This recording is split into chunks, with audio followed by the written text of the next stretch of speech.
when is the last time that you or a friend of yours has actually asked a man, modern day, what he wants? You have to tell me the relevancy of this and how it correlates to the point. Come on now, dog. Come on, man. Here's the thing, that statement would be discounting when it was genuine, when men actually took providership as being the provider. Oh, really? True. Do you think it's fair to say that the majority of the women who don't have men tend to have this same thing in common, which is they want the accountability of a child, the privilege of being a woman, and the authority of a man? Yes. In fairness, there are a lot of divorced women who share her sentiments from what I experienced, and I'm curious. I know Paris kind of mentioned that she's divorced.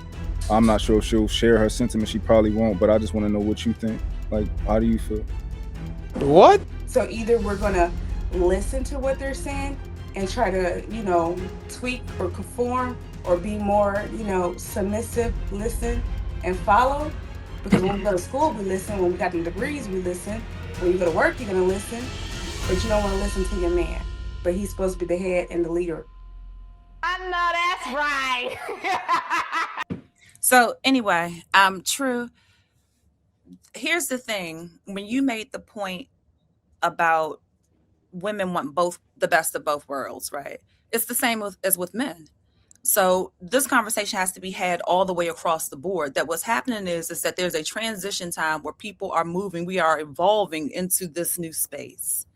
And with that said, with change comes resistance. With change comes these complaints, these bitch ass complaints from these, a lot of the dudes, but females too. Because you will have a man that says that he wants the old school ways, but he wants to go 50-50. So both parties can't have it both ways. If he wants old school ways and he wants to be the sole protector and he needs to be the sole provider, then that would be more so being consistent with tradition. So I just wanted to say that it's not women want it both ways, that you do also want men who are straddling the fence and they want it both ways as well. I guess both ways is the best way to say this, but y'all know what I mean. They want both sides. Can I ask you a question, T? When is the last time that you or a friend of yours has actually asked a man, modern day, what he wants? You have to tell me the relevancy of this and how it correlates to the point. Your point is saying that we as people are doing the both men are straddling the fence and saying they want old school treatment, so on and so forth. Just like women. Yep. Okay, cool. My point is that I don't agree wholeheartedly, because I think a lot of women operate off of false pretenses. This 50-50 conversation seems to always come up. Women have always contributed to their household, actually more, in my opinion, than 50-50. There was a time where when you had a woman, she walked to the store every day and got groceries, cooked, cleaned, one car. So this idea sometimes about this splitting of the finances, this laughable to me. Women would go work and give their whole paycheck to the husband. This idea that men only made money is a fallacy, especially you talking about our community. So 50-50 is what made our relationships prominent. At one point, if you go back, look in the 30s and the 40s, we were the most married people. White people start mimicking their households after our model because it worked. But somewhere along the line, we broke the rules. Now we're talking about 50-50, so on and so forth. What I find, again, is why I say women are rewriting the rules. Y'all want the privilege of stuff, but you don't want to do what men are asking, whoever that man is. Whether it is 50-50, whether it's 100-0, whether it's 30-70, really shouldn't matter. If you want something from him, you have to give something, and a whole lot of that something. And what I typically see is women in our community don't want to give anything, or they want to give us what they want to give us and then say we need to give what they want us to give. And it's just not a fair, balanced transaction, which is why I asked you, when is the last time you or friends that you know have actually asked men what they wanted? Just to counter that, and I'll keep it real concise. Here's the thing, that statement would be discounting when it was genuine, when men actually took providership as being the provider. So to say if there was level of effort throughout relationships throughout history, sure, there's level of effort, but it still does not take away from the traditional foundation that at some point men were striving to be the provider for their families. And that has shifted in today's time. So my point is still the same. The same conversation that you're having when you're saying women want a combination of yesterday's time and today's time, it's the same as with men. That there is a combination. They want that old school traditional, make the babies and cook and clean and do all of those things, but they are wanting to provide less. It doesn't change. I don't think I said exactly that, but I'll try to follow.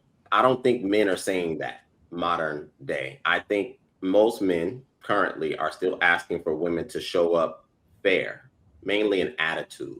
Contribution when it comes to finance and all that stuff, y'all hyper focus on that. And the provider spirit that you're speaking of, it would be foolish, in my opinion. I said this earlier on somebody's podcast that, yeah, I think some men, if they choose to, should be having women that make money if they have it to be contributing. And I'll tell you why, because it's not a matter of money.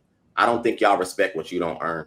And I don't think y'all respect what you don't contribute to. The same reason why you covet the degrees and all the times that we don't ask about business you start, but you throw it in our face.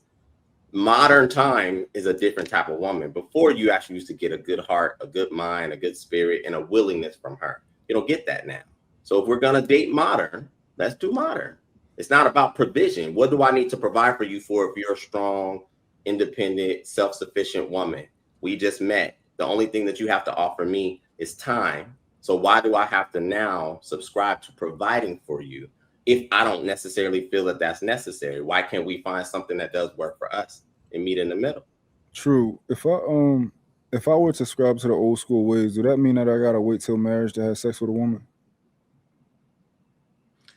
I would say, yeah. If you really want to go traditional all the way, sure. I don't want to do that.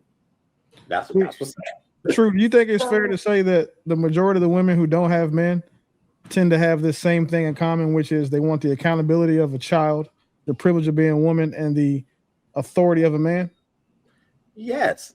It's not, again, going back to what I said moments ago, it's not that complicated. If women in today wanted men, truly wanted men, all they have to do is give those men what they want.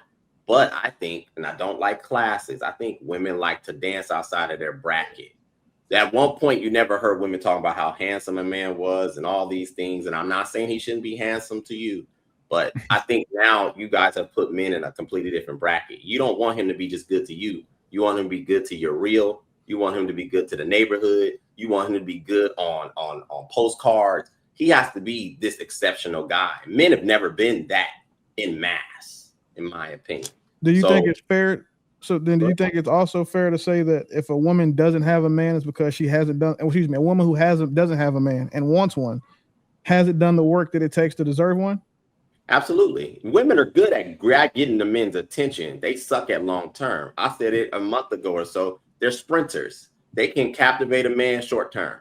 But to be a wife and to be in a relationship requires elevation of even you. This idea that you're not going to change, this idea that you're not going to have demands placed on you.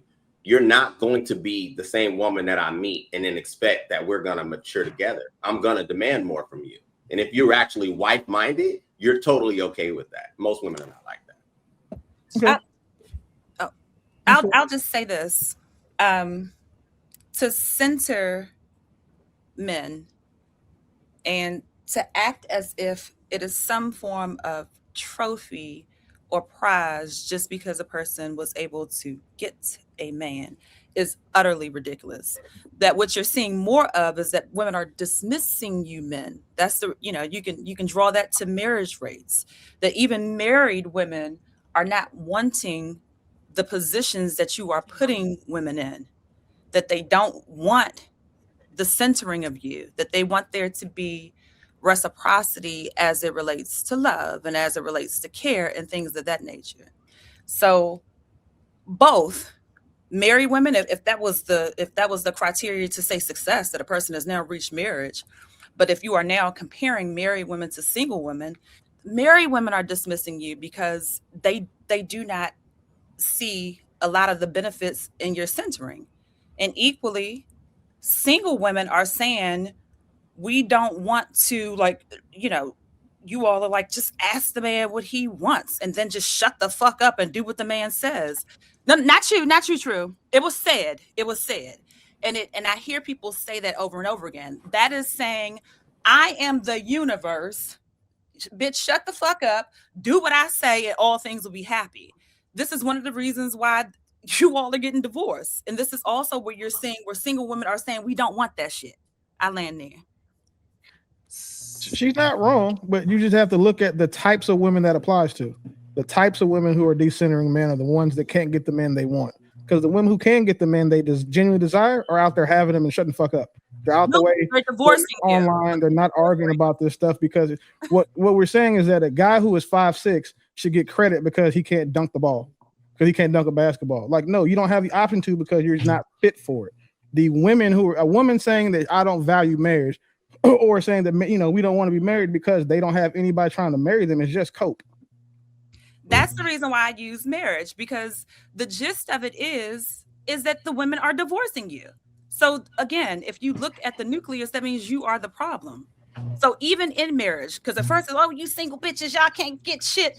Now that the bitches that you all are marrying, they don't even want you. They are divorcing you because they're sick of that mindset.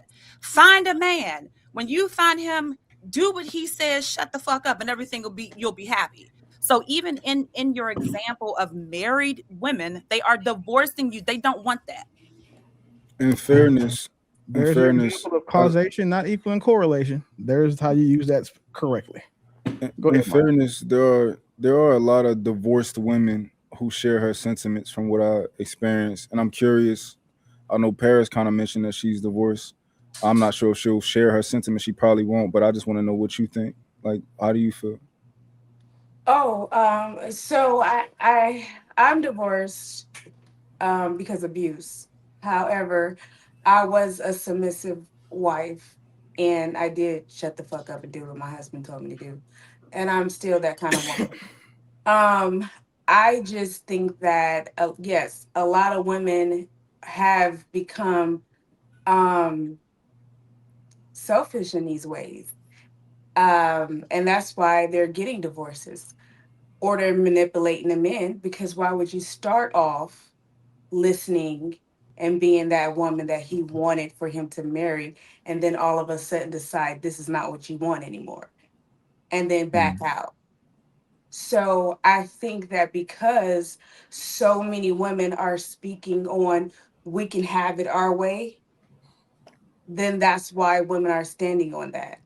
And obviously, it's not working out because the men that they are desiring are not wanting them. So either you're going to stand your ground and get the men that wants you, which is 9 out of 10, maybe a beta man, or a man that's more submissive himself and don't mind, a woman that's more combative and voice her opinion and have to have his last say so, and don't want to cook and clean. I mean, it's crazy how many women don't even know how to cook. So it's just that if you don't want to be that type of woman, then you find you a little pushover that you can be with. But you don't want that. You want an alpha masculine man that's 9 out of 10 have some type of success. And if these men are expressing over and over again that they don't want the type of woman that you are, point blank.